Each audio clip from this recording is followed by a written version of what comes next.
Hi everyone, welcome back to my channel.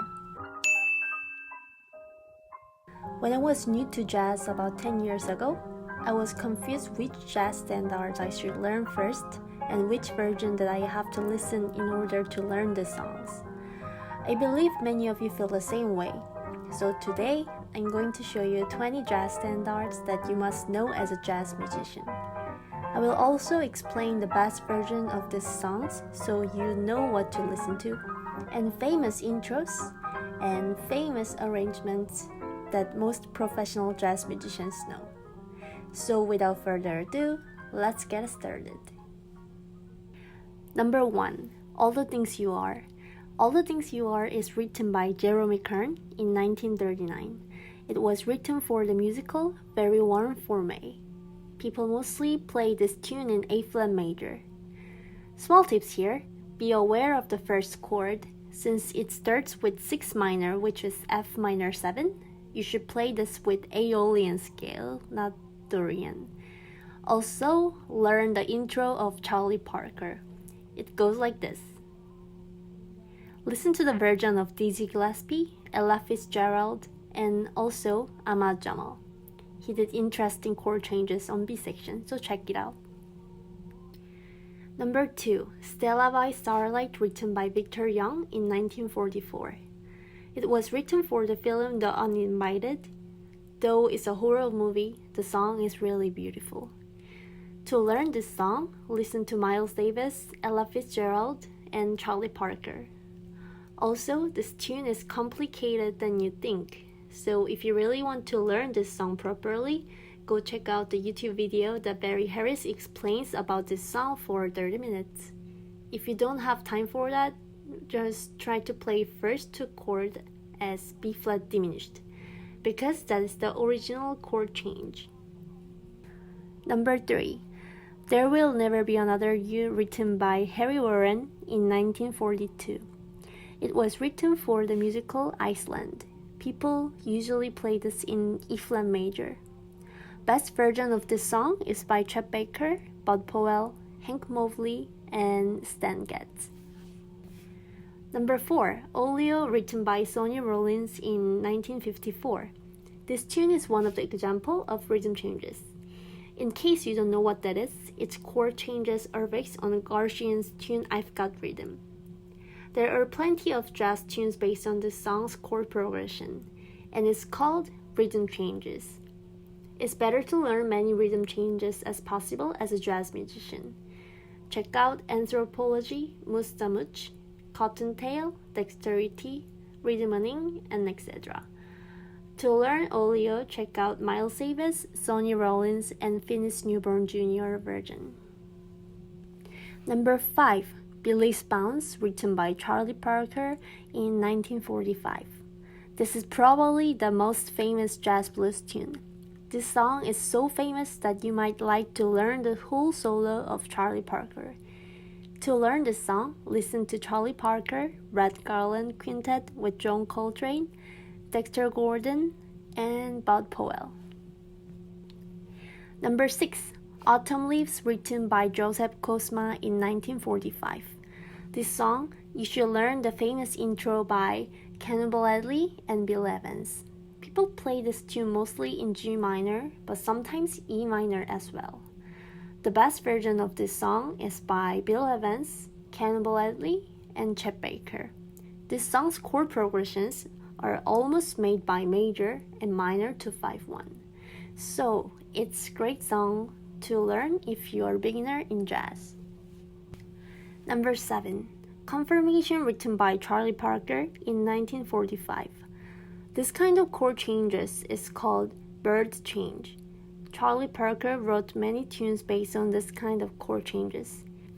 For this tune, you should learn the intro by Charlie Parker.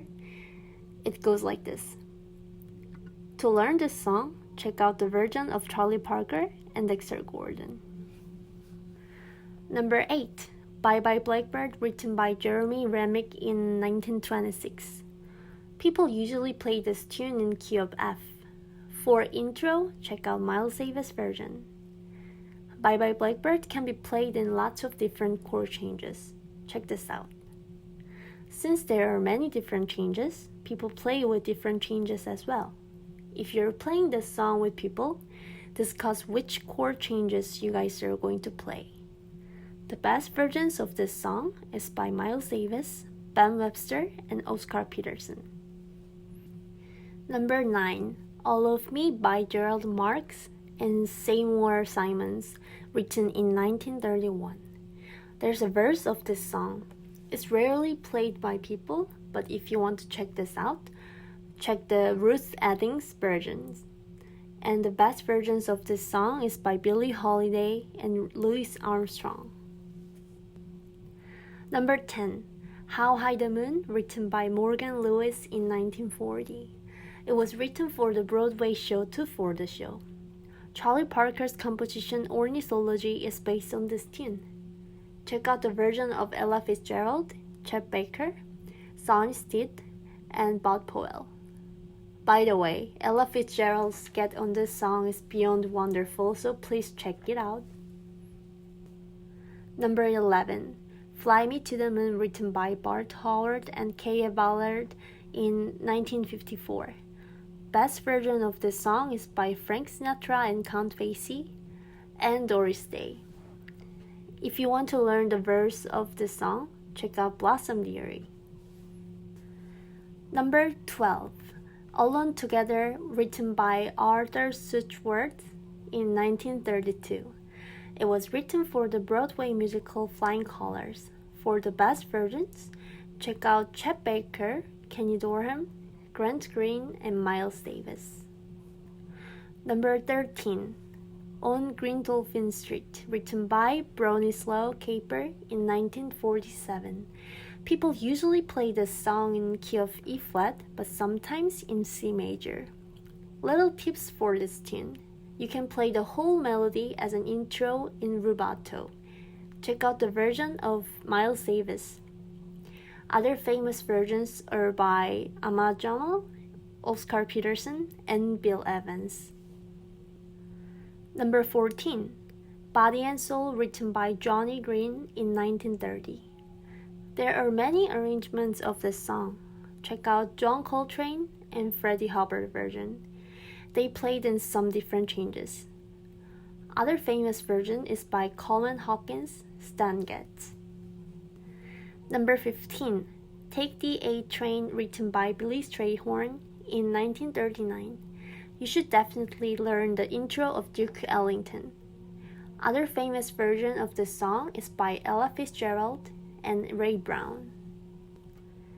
Number 16, Cherokee, written by Ray Noble in 1938.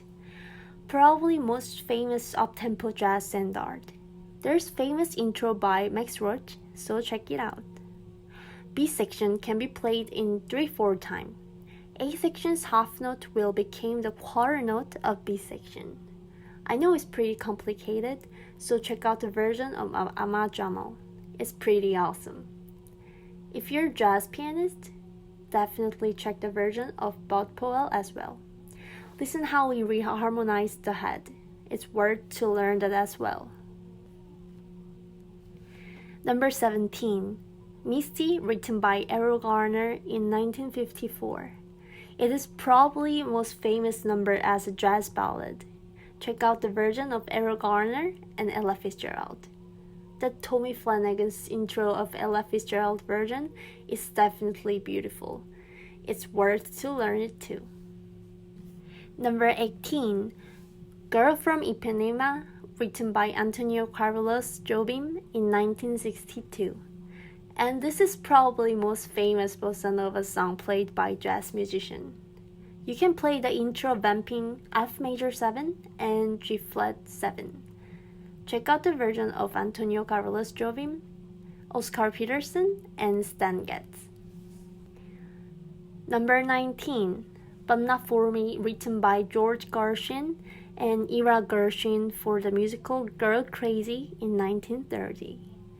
If you want to learn the verse of this song, check out Chet Baker and Judy Garland, though nobody really plays the verse these days, but it's wonderful. Also, check the version of Ahmad Jamal. Israel Crosby, the bassist of Ahmad Jamal Trio, plays the killing bass line in this version. Other famous versions are by Ella Fitzgerald and Red Garland. Last song, number 20, Round Midnight by Thelonious Monk, written in 1944. Honestly, not many people really know this song, even professional jazz musicians, because this has really complicated harmonies and melodies. I put this song on this list because if you really learn this song and understand the theory of this song, that means you are most likely mastered basic of jazz harmony.